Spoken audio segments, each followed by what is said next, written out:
malambot ang touchscreen dahil original LCD pa. Kaso nga lang, mayroong mga tubig sa ilalim na nakabakat. Ayan, pansin nyo, parang mga bituin na bilog-bilog na namumuti, medyo malabo siya tingnan. So, meron lang po itong konting lamat sa baba na nagdilaw, pero gusto ng may-ari na matanggal ang tubig sa ilalim. Kaya, ayan, subukan po natin tanggalin. So, dito mga idol, pansinin nyo, nangalawang na nga po ang LCD dahil sa pagkakabasa at sa sobrang dami ng tubig, pumasok na sa pinakailalim ng screen or LCD. Ang pinaka-best tips or tricks na paggawa dito mga idol, para sigurado 100% na matanggal talaga ang tubig, papalitan natin ng frame. Hindi po yung LCD dahil meron pa namang display at original pa ito. At kapag pinalitan natin ng replacement, lalabo na ito na hindi nakagaya ng original na malinaw na malinaw.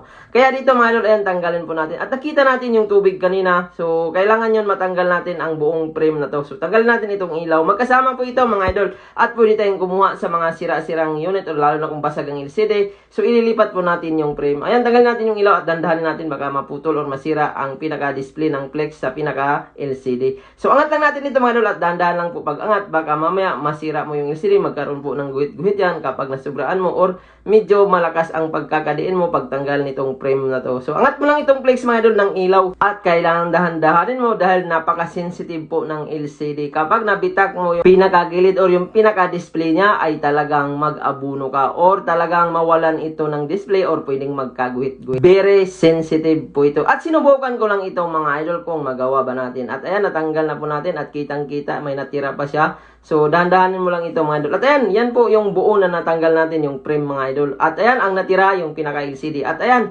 so, ito yung pinaka-display niya mga idol. Itabi muna natin. At meron akong basag na pinagpalitan ko ito at tinabi ko siya baka mapakinabangan pa. Kaya ayun, nangyari nga ngayon mga idol na may magpagawa ng may nabasa. At lalo na kung original at meron pang display at wala pang budget sa bagong LCD. Ito tipid tips. Repair lang ito mga idol. At sinubukan ko ito kung magawan ba ito ng paraan ng 100%. Although marami na po tayong video na ginawa nito mga idol. Nag-success naman. At dito sa Itel or Tecno or Infinix, sinubukan natin. At ayan, angat lang din natin itong filament na to or yung pinaka-frame niya mga idol. Ayan. So, dahan-dahan niyo yung pag-angat ng frame. Baka mamaya magkaroon din ng bitak at magkahalata po yan doon sa display mamaya. So, dahan-dahanin nyo lang at pansinin nyo mga idol. So, kailangan buo nyo po ito tanggalin para wala pong maging problema at back to normal. At dahil original frame din ito mga idol, ayan, malinis po ang pagkakatanggal natin. So, ito po yun mga idol yung tinanggal natin kanina. So, nabuo natin pagtanggal dahil ang kanina nabasa siya kaya kitang-kita po. So, ito po yung ipapalit natin dito. Yung kinanggal natin pangalawa. So, ayan, base tricks lang ito mga idol. Pwede nyo po ito sundan.